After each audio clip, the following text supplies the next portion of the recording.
Hi viewers, welcome to Politicos mid day news express. నేను మీ రాణి నాయుడు. ఈరోజు ఇప్పటి వరకు ఉన్న అప్డేట్స్ ఏంటో ఈ బులెటిన్లో చూద్దాం.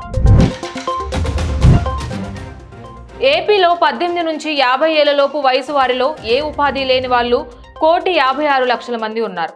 ఇలాంటి వారున్న మొదటి 5 జిల్లాల్లో కర్నూలు, శ్రీకాకుళం, నెల్లూరు, అనంతపురం, ప్రకాశం ఉన్నాయి. వారికి వర్క్ ఫ్రం హోం అవకాశాలను కల్పించాలని ప్రభుత్వం యోచిస్తోంది. ఏపీ పరిపాలన కొలువుదీరే ఐకానిక్ టవర్ల నిర్మాణానికి సిఆర్డీఏ టెండర్లు పిలిచింది. సమీకృత రాష్ట్ర సచివాలయం, విభాగాధిపతుల కార్యాలయాలు వీటిలో రానున్నాయి. మొత్తం 5 టవర్లను గతంలో మాదిరే ఈసారి 3 ప్యాకేజీల కింద విభజించారు. విజయవాడ సిట్ కార్యాలయంలో మాజీ ఎంపీ విజయసాయిరెడ్డి నేడు విచారణకు హాజరు కానున్నారు. ఈ విచారణలో మద్యం కుంభకోణానికి సంబంధించి కీలక విషయాలు బయటకొచ్చే అవకాశం ఉంది. మద్యం కేసులో విజయసాయిరెడ్డి హస్తంపై పోలీసులు కూడా ఆరా తీయనున్నారు. కంచ గచ్చబౌలి భూముల విషయంలో సుప్రీంకోర్టు ఆదేశాలను తూచా తప్పకుండా పాటిస్తామంటూ మంత్రి శ్రీధర్ బాబు తెలిపారు. సుప్రీంకోర్టుపై అపారమైన నమ్మకం ఉందని, న్యాయస్థానం అడిగిన ప్రతి అంశానికి వివరణ ఇస్తామన్నారు. కంచ గచ్చబౌలి భూములు ప్రభుత్వానివేనని సుప్రీంకోర్టు చెప్పిందన్నారు. నష్టాలు ఏటా పెరుగుతుండడం, ఇటీవల బెంగళూరులో మెట్రో ఛార్జీలు 44% పెరగడంతో హైదరాబాద్ మెట్రో సైతం ఛార్జీల పెంపునకు సిద్ధపడింది.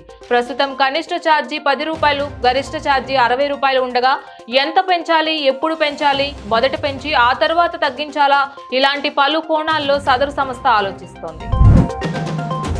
సినీ నటుడు రాజ్ తరుణ్ తల్లిదండ్రులు కోకాపేటలోని లావణ్య ఉంటున్న ఇంటికి వెళ్లడంతో వివాదం చోటు చేసుకుంది. సూరారంలో ఉంటున్న రాజ్ తరుణ్ తల్లిదండ్రులు బస్వరాజ్, రాజేశ్వరి అద్దింట్లో ఇబ్బంది అవుతోందని, తమ కొడుకు ఇంట్లో ఉంటామని కోకాపేటకు వచ్చారు.